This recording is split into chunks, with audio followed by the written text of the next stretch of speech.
Приказната не е завршена за проблемот дали оризот да се прогласи за стратешка култура и истиот да се најде во државните стокови резерви, тврди за ТВ Стар пратеникот од ВМРО ДПМН Миле Левков, нагласувајќи дека ова се нивни два предлога за измени на соодветната законска регулатива. Се надева дека како точка на дневниот ред пред пратениците ќе се најде на продолжението од прекинатата 74-та седница на парламентот. Приказната не е завршена овде и двата предлог закони кои што ги предложивме како група пратеници од ВМРО ДПМН и коалицијата се во собраниска процедура, заглавени се на МФ-ите за збор, мислам 74-та собраниска седница.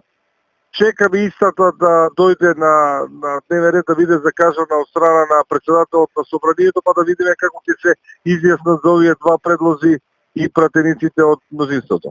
Реакцијата на Левков доаѓа откако оризопроизводителите вчера за ТВ Стар го објавија владиниот документ, односно мислење со кое се наведуваат повеќе аргументи од финансиски карактер. Владата се воздржа од позитивно мислење за оризот да се најде на списокот на државни стратешки култури, ниту пак на листата од државни стоковни резерви. Јас се надевам дека до задечко речение ќе се дојде, ми тоа зависи се од нив.